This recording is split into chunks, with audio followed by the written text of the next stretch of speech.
here, and it was just kind of like a weird week. And then like hockey's over now. Like the Bruins are out of the playoffs. So it's just over? Well, for the Bruins, the team that they played advanced. Who are They were playing the Islanders. They lost to a team from fucking Long Island. The Islanders are from Long Island, New York. Yeah.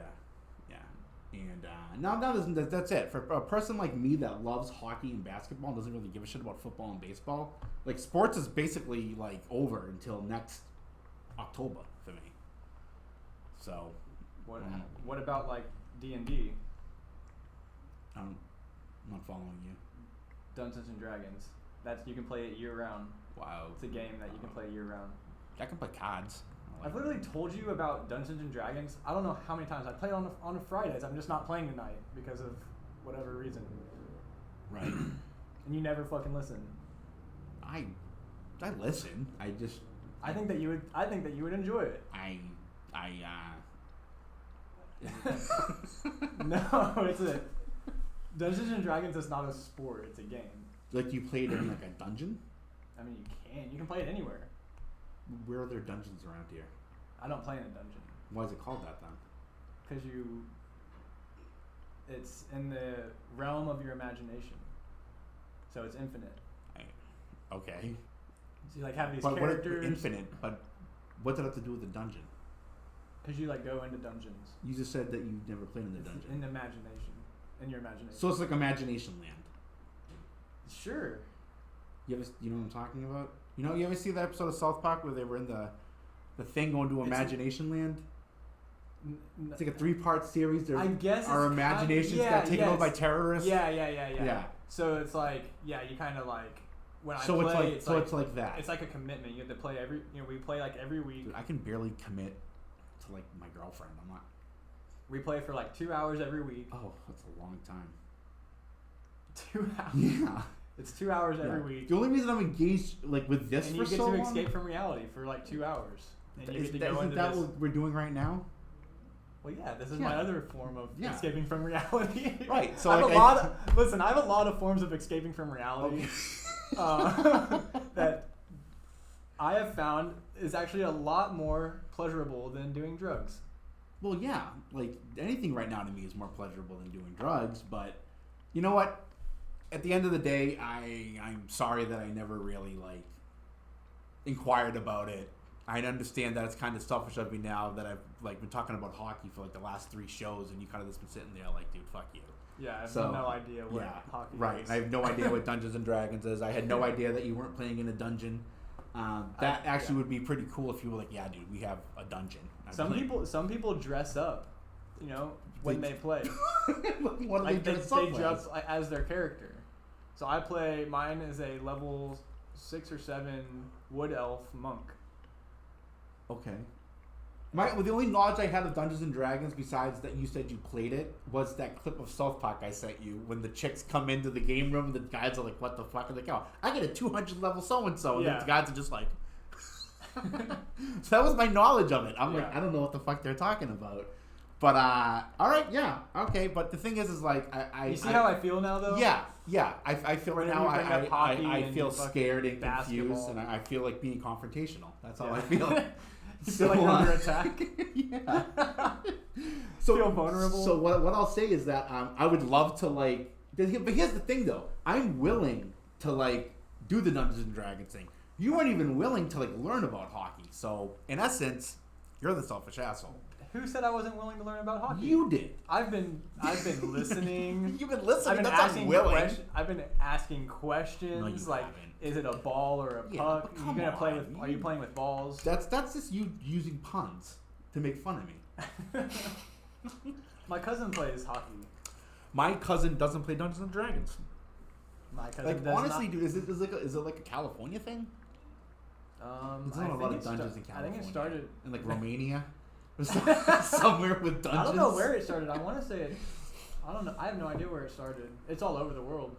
Well, I'll tell you what. This is what I'll do as far as Dungeons and Dragons go. I'll do a little bit of research on it. I will. I'll look it up. I'll talk. I don't even know who else to talk to that would know. You see, the thing is, like it's good that you're telling me what it is because normally I think of people that play like games like there's that other game I know of, not Dungeons and Dragons. It's another type of game. I think it's similar. World of Warcraft. I don't know, maybe. But I always think that like like people super like nerdy. like It's everyone the like most they'll nerdy. dress. You guys go to like this weird dungeon and dress up like pheasants and like fuck each other and then like I don't know, dude. Those are like furries, bro. isn't that like the same kind of like realm? No. I don't know, dude. If I saw two dudes dressed like pheasants fucking each other and someone was like, "Oh, they're playing Dungeons and Dragons," I'd be like, "Oh, that's why I never got into it." Like, that's what I think of when I think of Dungeons and Dragons. And You think of pheasants. And to be fair, I'm gonna extend you an olive branch. Like, dude, like that. It's as stupid as that sounds to you. That's how stupid you asking me what they used in hockey sounded to me. You know, like it's the same fucking thing. Like, yeah, they use a beach ball. You know? Yeah. You know who else was really bad at explaining things was my father. My dad, he passed away from cancer a few years ago, and that sucks. It does. I'm actually like one of the few cancer. alcoholics like that are like, oh, dude, I fucking love my dad. Like my parents were great. I had a great upbringing, and like therapists, like my mom thought I was, when I first got sober, my mom was like, you should talk to a therapist. Maybe it'll help. I'm like, okay. She wasn't saying like you're crazy, you need a therapist. She's like, you have a real bad problem with like, everyone thinks I suppress my feelings.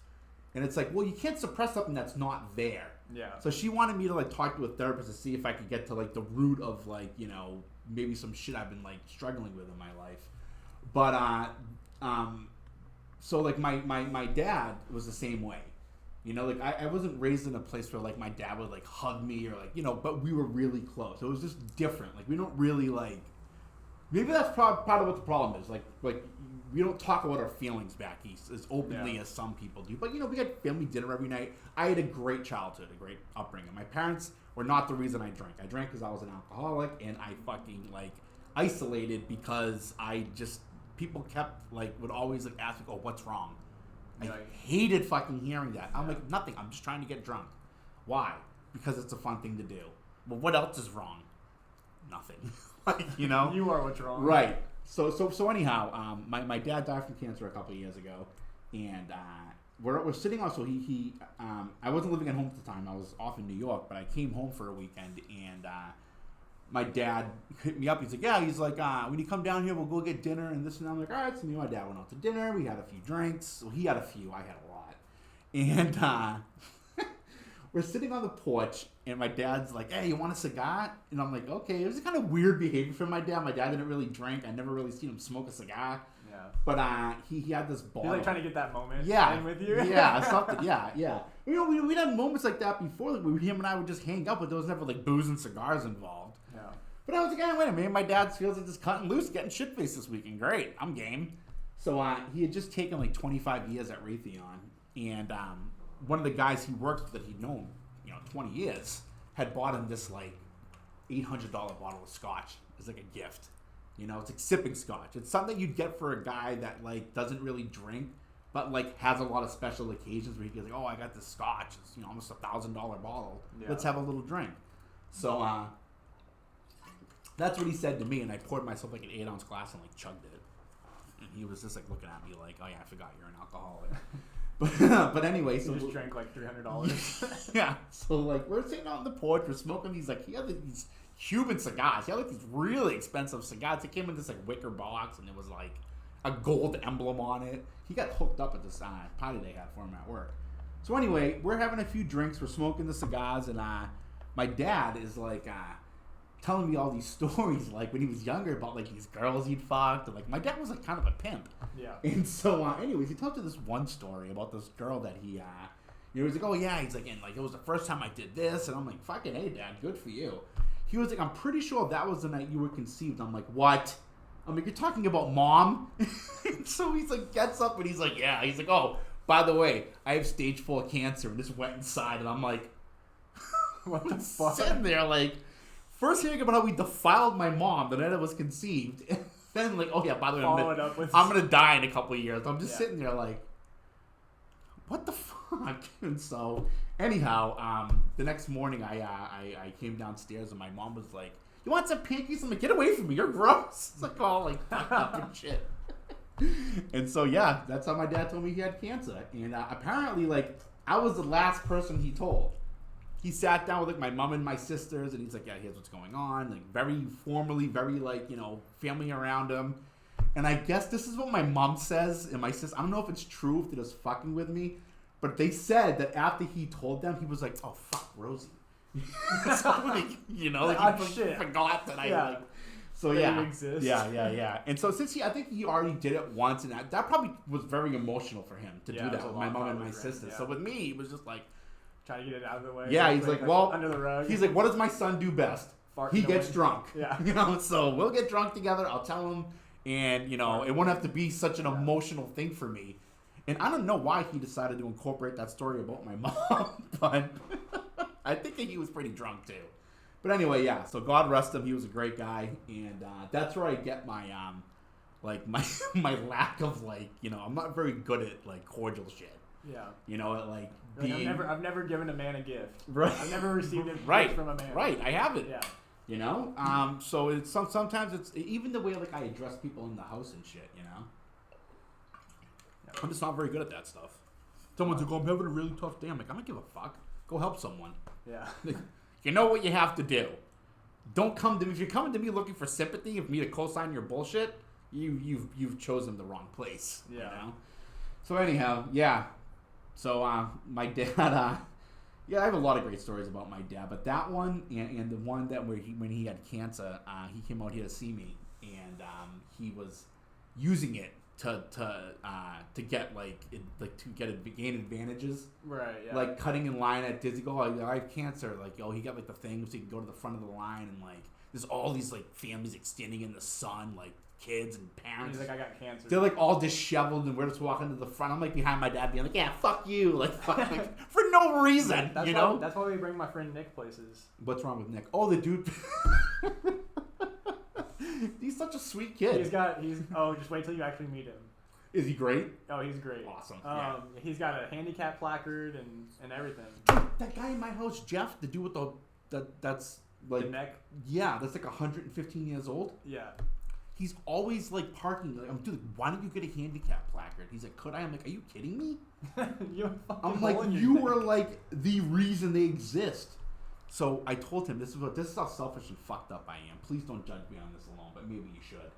I want to help him get a handicap placard so that I can use his car and bring it with me and like, you know, you gotta bring park in front of. No, I don't. Yeah, you do. No, I don't. I'll just act retarded. Okay.